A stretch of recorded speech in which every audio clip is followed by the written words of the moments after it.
Pessoal, nesse vídeo aqui nós vamos falar um pouquinho sobre gráfico e fluxo, né? O que é fluxo, né? É operar seguindo as ordens do mercado, né? Então você monta uma tela.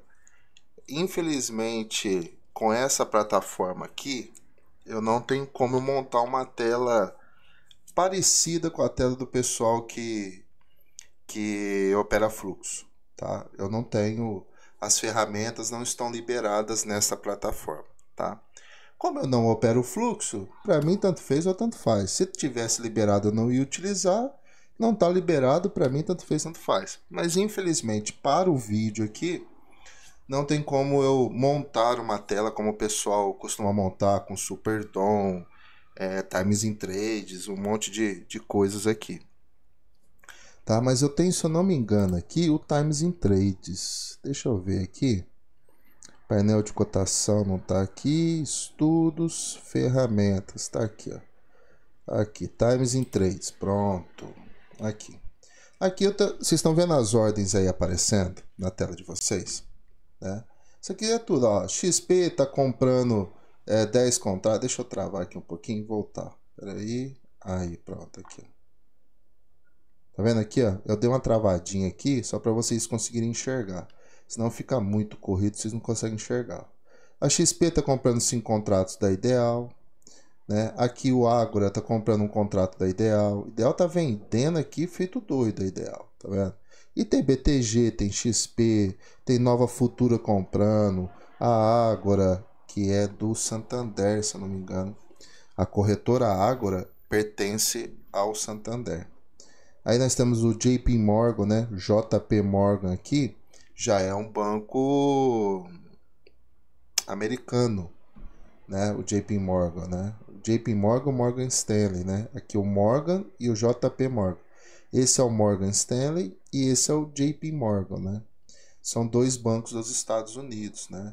Aí, se eu não me engano, tem a UBS, que é da... Oh, meu Deus, acho que é da Suíça, a UBS, né? Mas ela não está aparecendo aqui por enquanto. Temos a BGC Liquidez, que é corretora, o BTG, que é banco e corretora, Genial, que é banco e corretora, XP é banco e corretora, né? Toro aqui também, se eu não me engano, ela é banco e corretora também. Olha a XP aqui comprando 100 contratos dela mesma, né? Pelo que eu já estudei sobre fluxo, o pessoal fala que isso aqui é RLP. Agora eu não sei se é RLP ou se está fazendo um direto dentro da corretora mesmo, né? Nós temos aqui a Genial também vendendo aqui, ó, comprando da própria Genial 20 contratos, né? Então o fluxo, pessoal, para vocês entenderem, eles seguem isso. Mas não é um fluxo parado como está aqui na tela. Esse fluxo é dessa forma aqui, ó. Deixa eu colocar aqui em cima aqui, ó. Aí vocês estão vendo aí agora? Olha aí para vocês verem, ó. É automático, tá vendo? O mouse não está aqui, não estou clicando em nada. É automático. Conforme as ordens estão sendo lançadas no mercado, vai tendo essa movimentação. Agora eu faço a pergunta: como que uma pessoa, um ser humano, consegue entender uma coisa dessa? É lógico, os operadores de fluxo não utilizam apenas o Times in Trades, utilizam outras ferramentas conjuntas, né, que trazem mais informações para eles, que tornam a visibilidade um pouco mais confortável. Tem toda uma montagem dentro do fluxo, né? Só que jamais, tá? Vocês vão descobrir, vou dar outra paradinha aqui, ó. Olha aqui para vocês verem, ó. Essa Elliott Warren aqui, né? Ela tá comprando, né? Tá aqui na aba comprador aqui, ela tá comprando aqui nesse caso aqui, ó, 12 contratos da Genial. Ok. Mas ela tá comprando ou ela tá encerrando a posição vendedora? Porque quando você vende e você encerra a posição, né, você encerra comprando. Quando você monta uma posição comprada, você só encerra vendendo. Como? É uma pergunta que eu gostaria até de fazer para um operador de fluxo. Como que o cara descobre isso? Né? Como é que o cara sabe? Porque muita gente fala assim, ó, operador de fluxo. Não, eu estou comprando porque o Bradesco está comprando. Eu estou vendendo porque o Itaú decidiu vender. O Itaú está montando uma posição vendedora. Como que o cara sabe que o Itaú está montando uma posição vendedora? Né? Então, assim, eu tentei, juro, a minha opinião eu sempre dou opinião de coisas que eu já fiz, né? Talvez na grande maioria das vezes. Ou tentei fazer, tá? Então, eu estudei fluxo, eu tive tela de fluxo, eu fiz operação em simulador no fluxo, eu fiz replay de fluxo, eu fiz operação em conta real de fluxo. Meus resultados foram negativos. Eu não dei conta, eu não consegui entender. Não tive nenhum professor, ninguém me ajudou, ninguém estava do meu lado, nada. Foi por minha conta própria, tá? Meu próprio risco. Mas eu tentei e não deu certo. Então a minha escolha foi o quê? Estudar o gráfico. E preferência o candlestick. Né? Aí eu parti por candlestick, o gráfico de candlestick, onde eu passei a entender um pouco melhor os padrões de candlestick, por que é formado o padrão de candlestick. Até eu vou fazer um vídeo falando um pouco mais sobre candlestick. Agora é só um resumo de comparação, fluxo e gráfico. Mas aí, o que eu fiz naquela época? Eu parti para o gráfico. Falei, vou estudar gráfico. Mas eu não estudei análise técnica. Eu não aplico análise técnica. Eu não tive nenhum professor de análise técnica. Eu não consumi conteúdo de análise técnica. Nada. O que eu faço é um tipo de operação que é o seguinte. Eu olhei para o passado. Vamos dar um exemplo aqui? Está aqui na tela. Aqui, ó. Vocês estão vendo que aqui embaixo eu tenho um doji aqui, ó? Eu chamo esse doji de lápide, porque ele parece uma cruz. O que eu fiz?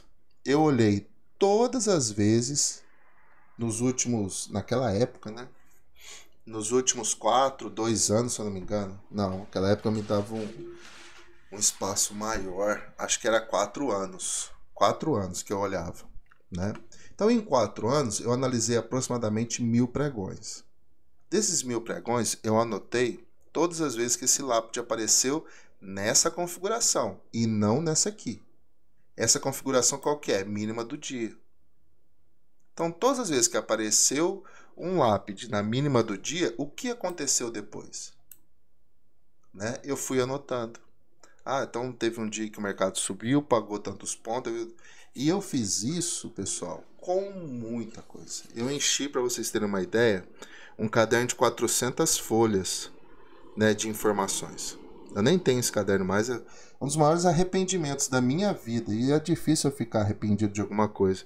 Mas um dos maiores arrependimentos da minha vida foi ter jogado aquele caderno no lixo. Né? Um dos maiores arrependimentos. Poderia ter pelo menos guardado ele, as 7 chaves, sei lá. Mas eu tinha muita informação, muita coisa lá. Eu fiquei com medo e resolvi jogar fora no lixo para ninguém ter acesso a aquelas informações. Então essas informações hoje estão dentro do meu cérebro, dentro da minha memória, né? Eu acabei decorando muita coisa, não decorei tudo, mas muita coisa, o mais importante eu consegui decorar. Então chega, por exemplo, aqui eu tenho outros indicadores, uma base maior também de indicações. Chegou nesse certo momento aqui eu compro. Meu stop sempre será curtinho, né? E aí quando ele me paga pelo menos 3 vezes o tamanho do meu stop, aqui o stop, vamos dar um exemplo que eu teria entrado nessa operação, executado aqui essa operação, o meu stop seria de 6, 7 pontos, eu só sairia daqui com 21.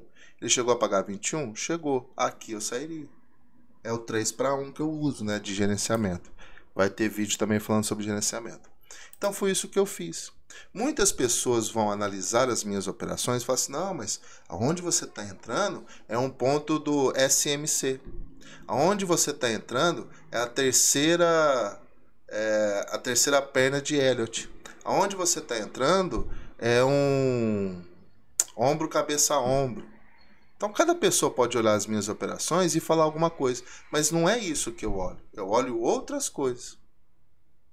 Então, eu tenho padrões que eles pagam, em média, 80% das vezes. Então, é esse tipo de padrão reunido com os meus indicadores, é ali que eu vou fazer a compra. Isso ficou muito mais fácil eu aprender do que o fluxo. E eu tentei, pessoal, tentei. Tentei pelo menos uns 3 meses estudando, operando fluxo e não consegui. Não consegui. Perdi uma graninha até legal operando fluxo. Mas eu não consigo, tem pessoas que conseguem. Então eu não posso falar aqui que o fluxo não dá certo. Dá certo para quem consegue entender. Como o gráfico, dá certo para quem consegue entender o gráfico também. Tem gente que olha gráfico e até hoje perde dinheiro, né? Então você tem que buscar estudar aquilo que faz sentido para você. É o fluxo, você gosta do fluxo? Parte para o fluxo, vai estudar fluxo. Gosta de gráfico? Procura o gráfico. Outra coisa também que me fez desanimar do fluxo. Estudando nos Estados Unidos, lá não tem fluxo. Lá você não tem essa aba aqui, ó, de Times in Trades, por exemplo. Né? Lá nos Estados Unidos, você não sabe quem está comprando e quem está vendendo. Lá você não sabe.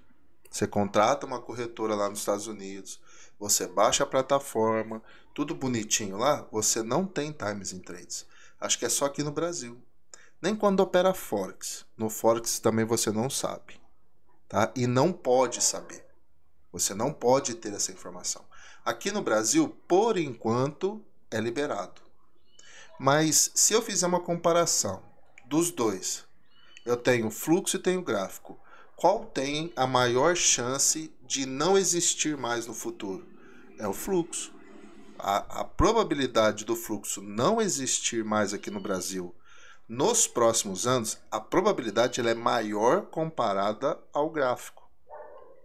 Então o que eu pensei também na época? Poxa, eu vou me matar para aprender fluxo e tal. Chegar no dia da manhã, eles não me deixarem mais ter acesso às ferramentas do fluxo. Como é que eu faço? Eu vou ficar de mão atada. Porque eu não estudei gráfico. Como é que eu vou operar? Isso foi uma das coisas também que eu pensei naquela época. Foi um dos motivos que me fez estudar gráfico também. Foi esse, né? A gente escuta, os próprios operadores de fluxo às vezes falam isso também, mas todo mundo, todo ano vem com a fofoca da B3. Que esse ano vai ser o último ano para quem opera fluxo, a partir do ano que vem vai ser só gráfico, né? Os PJs, eles não gostam que você tenha acesso às informações deles. Eles não gostam que você veja, como eu estou vendo aqui, ó, a Genial vendendo 20 contratos para XP. Eles não gostam. Eles querem fazer as coisas. Aliás, ninguém gosta, né, de ficar falando o que faz para ganhar dinheiro, né? Como, né? Então tudo isso poderia acabar no futuro. Então foi um medo que eu tive na época, me fez desistir ainda mais do fluxo e partir para o gráfico. O gráfico eu tenho no Forex, se eu quiser operar Forex, se eu quiser operar ações, se eu quiser operar qualquer coisa no mundo, eu opero utilizando o gráfico de candlestick e seus time frames. Agora, o fluxo só tem no Brasil. Só. Outros lugares do mundo não tem leitura de fluxo. Não é permitido. Entenderam? Essa é a diferença de gráfico e fluxo. Apenas no Brasil é permitido o fluxo, em outros países não. Entenderam, pessoal? Agora, qual vocês vão escolher? Aí é com vocês, tá? Eu tenho alunos, eu ensino a eles gráfico, leitura gráfica. Eu passo para eles os meus estudos, tudo que eu tenho, tal, tudo em cima do gráfico. Não falo nada de fluxo, nada. Não uso, acho que nenhum indicador que eu uso é baseado em fluxo. Nenhum, tá? Não uso nada. E tem gente que gosta. Indicadores também, falando bem rapidinho de indicadores, eu não uso média móvel. Eu não acredito em média móvel. Isso é complicado de falar aqui no canal, que isso vai dar um barulho. Mas eu não acredito, eu não uso. Não é que não dá certo. Eu não acredito. É minha opinião. Para mim não faz sentido nenhum colocar uma média móvel, então eu não utilizo. Tem gente que não consegue operar sem média móvel, né? Então assim, pessoal, é um negócio complicado o day trade, né? Há muitas discussões, muitas opiniões. O meu canal é a minha opinião, tá? É o que eu faço, é o que eu falo, sempre tentando mostrar para vocês o porquê disso, o porquê daquilo. Eu não venho aqui e não vou vir no canal dar opinião de um assunto sem antes falar o porquê, sem antes ter estudado, né? Se alguém fizer uma pergunta para mim e eu não souber o porquê, antes eu vou atrás. Foi, meu amigo, você perguntou aquele dia e tal, no vídeo e tal, eu tô respondendo você. Cara, eu não encontrei a informação para te passar. E eu procurei. E olha, pode ter certeza que eu vou procurar, tá? Mas é isso que eu vou fazer no máximo. Agora, eu não achei, eu não sei, eu vim dar uma opinião qualquer, Não, isso vocês não vão ter aqui no canal, não. Tá ok, pessoal? Conseguiram entender, né? Então a diferença de gráfico e fluxo é essa. Gosto mais do gráfico, prefiro mais o gráfico, o fluxo me deixa um pouco cego para algumas informações. E apenas isso. Tá ok? Um abraço a todos então, né? Fiquem com Deus e até o próximo vídeo.